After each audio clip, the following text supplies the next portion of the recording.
മാന്യ സദസ്സിന് വന്ദനം. ലോകത്തിൽ ഏറ്റവും കൂടുതൽ ആരാധകരുള്ള ക്രിക്കറ്റ് കളിക്കാരുടെ എണ്ണം എടുക്കുകയാണെങ്കിൽ ആദ്യം നമ്മുടെ മനസ്സിലേക്ക് വരുന്ന പേരായിരിക്കും സച്ചിൻ തെണ്ടുൽക്കർ. അദ്ദേഹത്തിന്റെ ആത്മകഥയിൽ ഒരു സംഭവം വിവരിക്കുന്നുണ്ട്. കുട്ടിക്കാലത്ത് സച്ചിൻ മഹാകുസൃതിയായിരുന്നു. മാതാപിതാക്കളെയൊന്നും അനുസരിക്കില്ല. ക്രിക്കറ്റ് മാത്രമായിരുന്നു അദ്ദേഹത്തിന്റെ മനസ്സിലുണ്ടായിരുന്ന ചിന്ത എന്ന് പറയുന്നത്. അങ്ങനെ ഒരു ദിവസം സച്ചിൻ ഒരാഗ്രഹം, എനിക്കൊരു സൈക്കിൾ വേണം. അദ്ദേഹം വളരെയധികം വാശി പിടിച്ചു. മാതാപിതാക്കളോട് പറഞ്ഞു, എനിക്കൊരു സൈക്കിൾ വേണം, സൈക്കിൾ മേടിച്ച് തന്നില്ലെങ്കിൽ ഞാൻ ഭക്ഷണം കഴിക്കില്ല, ഒന്നും പറയുന്നത് അനുസരിക്കില്ല എന്നൊക്കെ പറഞ്ഞു. അങ്ങനെ ഗതികേട് കൊണ്ട് സച്ചിന്റെ അച്ഛൻ അവനൊരു സൈക്കിൾ വാങ്ങിക്കൊടുത്തു. എന്നിട്ട് പറഞ്ഞു, മോനെ, നീ ഇത് സൂക്ഷിച്ച് ഓടിക്കണം. പക്ഷേ സച്ചിൻ അതൊന്നും അനുസരിച്ചില്ല. അവനത് വേഗത്തിൽ ഓടിച്ച് ഒരു ഉന്തുവണ്ടിയിലൊക്കെ തട്ടി മറിഞ്ഞ് കൈയൊക്കെ ഒടിഞ്ഞ് വീണ്ടും വീട്ടിലേക്ക് ചെന്നു. സങ്കടം സഹിക്കവയ്യാതെ സച്ചിന്റെ അച്ഛൻ അവനോട് പറഞ്ഞു, മോനെ, നീ എന്താണ് ഇങ്ങനെ പെരുമാറുന്നത്? അത് കഴിഞ്ഞിട്ട് അച്ഛൻ അദ്ദേഹത്തോട് പറഞ്ഞ ഒരു മനോഹരമായൊരു വാചകമുണ്ട്. മോനെ, ലോകം ഒരു നല്ല ക്രിക്കറ്റ് കളിക്കാരൻ എന്ന് നിന്നെ വിളിക്കുന്നതിനേക്കാൾ എനിക്ക് കൂടുതൽ ആഗ്രഹം ഒരു നല്ല മനുഷ്യനായിരുന്നു എൻ്റെ മകൻ എന്ന് വിളിക്കുന്നതാണെന്ന്. വളരെ മനോഹരമായ ഒരു വാചകമാണ്. നമ്മുടെ ജീവിതത്തിലും പ്രാവർത്തികമാക്കേണ്ട ഒരു മഹത്തായ ഒരു കാര്യമാണ് നമുക്ക് ഇതിൽ നിന്ന് മനസ്സിലാക്കാൻ സാധിക്കുന്നത്. ഒരു രക്ഷകർത്താവും ഒരു മകനും തമ്മിലുള്ള ആത്മബന്ധമാണ് നമുക്കിവിടെ കാണാൻ സാധിക്കുന്ന ഒരു പ്രധാനപ്പെട്ട വസ്തുത എന്ന് പറയുന്നത്. വിവിധ മതങ്ങൾ തിങ്ങിപ്പാർക്കുന്ന നൂറ്റാണ്ടുകളുടെ പാരമ്പര്യം ഉറങ്ങുന്ന നമ്മുടെ ഇന്ത്യ മഹാരാജ്യം ഒന്നടങ്കം ഒരു മനുഷ്യനെ ദൈവം എന്ന് വിളിച്ചിട്ടുണ്ടെങ്കിൽ അത് ഈ സച്ചിൻ തെണ്ടുൽക്കറെ മാത്രമാണ്. അതിന് കാരണം കളിക്ക് ഉള്ളിലും അതിന് പുറത്തും, കളിക്കളത്തിനുള്ളിലും അതിന് പുറത്തും അദ്ദേഹം നല്ലൊരു മനുഷ്യനായിരുന്നു. അതിനുള്ള പ്രേരണ അദ്ദേഹത്തിന് കിട്ടിയത് അദ്ദേഹത്തിന്റെ മാതാപിതാക്കളിൽ നിന്നായിരുന്നു. എന്റെ പ്രിയ സഹോദരങ്ങളെ, ഈ ചുറ്റുപാടിലേക്ക്, നമ്മുടെ ലോകത്തിൽ നടക്കുന്ന പ്രശ്നങ്ങളിലേക്കൊക്കെ ഒന്ന് കണ്ണോടിച്ചാല് എന്തൊക്കെ സംഭവങ്ങളാണ് നടക്കുന്നത്. കുട്ടികൾക്ക് നേരെ അതിക്രമങ്ങൾ വർദ്ധിക്കുന്നു, തീവ്രവാദം വർദ്ധിക്കുന്നു, കൊലപാതകങ്ങൾ അരങ്ങേറുന്നു, മൃഗീയമായ പീഡനങ്ങൾ നടക്കുന്നു, സ്ത്രീകൾക്ക് നേരെ അതിക്രമങ്ങൾ നടക്കുന്നു, മതത്തിന്റെ പേരിൽ ജനങ്ങൾ തമ്മിലടിക്കുന്നു. ഇങ്ങനെ ഒരുപാട് സംഭവങ്ങൾ നമ്മുടെ ലോകത്ത്, മോശമായ കാര്യങ്ങൾ ഇങ്ങനെ നിരവധി അരങ്ങേറിക്കൊണ്ടിരിക്കുകയാണ്. അപ്പം എവിടെയാണ് നമുക്ക് തെറ്റുന്നത്? എല്ലാ ഇന്ത്യക്കാരും എന്റെ സഹോദരീ സഹോദരന്മാരാണെന്ന് രാജ്യത്തിന്റെ പാരമ്പര്യവും പൈതൃകവും മതേതരത്വവും മനസ്സിൽ ധ്യാനിച്ചുകൊണ്ട് നമ്മൾ ഇന്ത്യൻ പ്രതിജ്ഞയിൽ പറയുമ്പോ പക്ഷേ അതൊന്നും നമ്മുടെ പ്രവൃത്തിയിൽ കാണിക്കാൻ നമുക്ക് സാധിക്കുന്നില്ല. അപ്പം എവിടെയാണ് നമുക്ക് തെറ്റുന്നത്? ഏത് രീതിയിലാണ് നമുക്കിത് തെറ്റുന്നത്? ഇതിന്റെയൊക്കെ ആരംഭം എവിടെ നിന്നാണെന്ന് നമ്മൾ ചിന്തിക്കേണ്ടിയിരിക്കുന്നു. മനുഷ്യ മനസ്സുകളെ തമ്മിൽ ബന്ധിപ്പിക്കുന്ന സ്നേഹത്തിന്റെയും ഐക്യത്തിന്റെയും അച്ചുതണ്ടിലുണ്ടാവുന്ന ഒരു ബലക്ഷയമാണ് ഇതിന്റെ എല്ലാം ഒരു പ്രധാനപ്പെട്ട കാരണമെന്ന് പറയുന്നത്. അതായത് ഒരു സ്നേഹവും ഐക്യവും ഒരു മനുഷ്യനിൽ ഉടലെടുക്കണമെങ്കിൽ അത് ആദ്യം ആരംഭിക്കേണ്ടത് ഒരു കുടുംബത്തിൽ നിന്നാണ്. മാതാപിതാക്കളിൽ നിന്നും, മാതാപിതാക്കളും മക്കളും തമ്മിലുള്ള ആ ഒരു സ്നേഹബന്ധം ജീവിതാവസാനം വരെ കാത്തു സൂക്ഷിക്കാൻ നമുക്ക് കഴിയുമെങ്കിൽ മാത്രമേ രാജ്യത്തിന്റെ അതിർത്തികൾക്കപ്പുറത്തേക്ക്, ലോകത്തിലേക്ക് നമുക്ക് ഈ സ്നേഹവും ഐക്യവും ഒക്കെ ചൊരിയിക്കാൻ സാധിക്കുകയുള്ളൂ. അല്ലെങ്കിൽ അതിന്റെ പൂമൊട്ടുകൾ നമുക്ക് വിരിയിക്കുവാൻ സാധിക്കുകയുള്ളൂ. നമുക്ക് അജ്മൽ കസബിനെ കുറിച്ച് നമുക്ക് എല്ലാവർക്കും തന്നെ അറിയാം.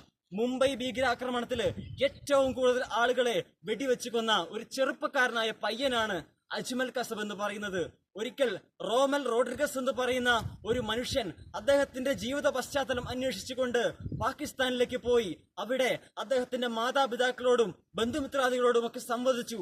എന്നിട്ട് അദ്ദേഹം കണ്ടെത്തിയ ഒരു കാര്യമെന്ന് പറയുന്നത്, ഈ അജ്മൽ കസബ് എന്ന് പറയുന്ന ആ ഒരു ചെറുപ്പക്കാരൻ മാതാപിതാക്കളുടെ ശ്രദ്ധ കിട്ടാതെ പോയ ഒരു മകനായിരുന്നു.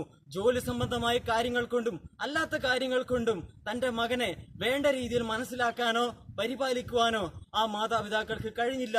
അങ്ങനെ നമുക്കറിയാം, അജ്മൽ കസബിന്റെ കാര്യം എടുത്താലും നമുക്കറിയാം. അങ്ങനെ ഒരു ദിവസം ഭക്ഷണവും വെള്ളവും കിട്ടാതെ പണത്തിന് വേണ്ടി അലഞ്ഞ്, ഒരു തൊഴിലിന് വേണ്ടി അലഞ്ഞു നടക്കുമ്പോ നിനക്ക് ഒരുപാട് വാഗ്ദാനങ്ങൾ തരാം, തൊഴിൽ തരാം, ഭക്ഷണം തരാം, അങ്ങനെ ഒരുപാട് വാഗ്ദാനങ്ങളുമായി ഒരു തീവ്രവാദി ഗ്രൂപ്പ് അവനെ സമീപിക്കുകയും അങ്ങനെ അവരുടെ വലയിലാവുകയും ചെയ്തു. അന്ന് തൊട്ട് അവനെ നിയന്ത്രിച്ചിരുന്നത് ഒരു സുഹൃത്തുക്കളാണെന്ന വ്യാജേന ആ തീവ്രവാദികളായിരുന്നു. നമുക്കറിയാം, ഈ അജ്മൽ കസബ് വെടിവെച്ച് കൊന്ന ആ വീഡിയോ ഷൂട്ടേജ് പരിശോധിച്ചാൽ നമുക്ക് മനസ്സിലാകും അവൻ അത് ചിരിച്ചുകൊണ്ടാണ് ചെയ്യുന്നത്.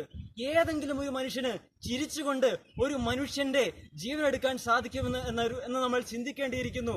അതുപോലെ തന്നെ ഈ അജ്മൽ കസബിനെ ചോദ്യം ചെയ്യുന്ന സമയത്ത് അവൻ ഇപ്രകാരം പറഞ്ഞു എന്നാണ് പറയുന്നത്: എനിക്കൊരവസരം കൂടി തരുവാണെങ്കിൽ ഞാൻ നിങ്ങൾക്ക് എത്ര പേരെ വേണമെങ്കിലും കൊന്നുതരാം.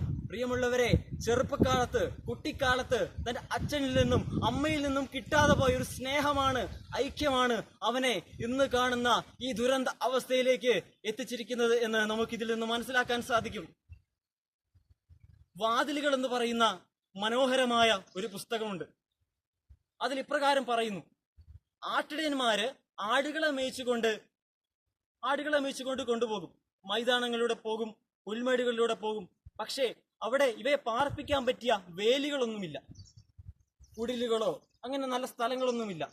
അപ്പം ഇവരെന്താ ചെയ്യുന്നതെന്ന് പറഞ്ഞാൽ, ഈ ആട്ടിടയന്മാർ ഒരു വലിയ ഗുഹയ്ക്കുള്ളിലേക്ക് ഈ ആടുകളെല്ലാം കയറ്റിയിടും. എന്നിട്ട് രാത്രി ഇതിന് ചുറ്റും വട്ടത്തിൽ ഇങ്ങനെ വട്ടത്തിൽ കിടന്നാലുള്ള ഒരു ഗുണം എന്താണെന്ന് പറഞ്ഞാൽ, ഈ ആടുകൾക്ക് രാത്രിയിൽ പുറത്തു പോകണമെങ്കിൽ ഈ ആട്ടിടയന്മാരുടെ മുകളിൽ ചവിട്ടിയിട്ട് മാത്രമേ പോകാൻ സാധിക്കുകയുള്ളൂ. അങ്ങനെ വന്നാൽ ആട്ടിടയന്മാർ ഉണരും. അല്ലെങ്കിൽ പുറത്തു നിന്നൊരു വന്യമൃഗങ്ങൾ, സിംഹമോ പുലിയോ കടുവയോ ഈ ഗുഹയ്ക്കുള്ളിലേക്ക് കയറുകയാണെങ്കിൽ ഈ ആട്ടിടയന്മാരുടെ മുകളിൽ ചവിട്ടിയിട്ട് അതിന് കയറാൻ പറ്റുകയുള്ളൂ.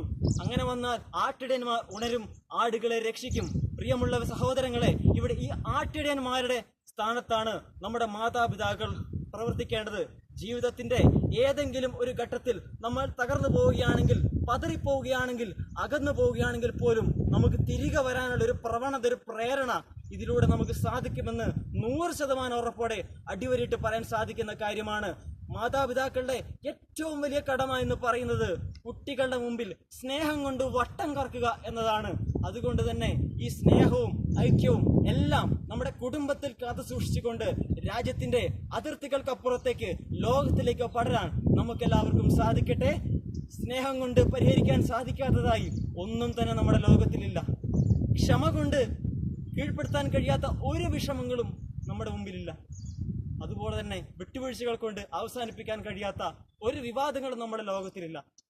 അതുകൊണ്ട് തന്നെ നമുക്ക് പറയാം, നമ്മുടെ കുടുംബത്തിൽ മാതാപിതാക്കളും മക്കളും തമ്മിലുള്ള ആ ഒരു അച്ചുതണ്ട് ബലപ്പെടുത്താം.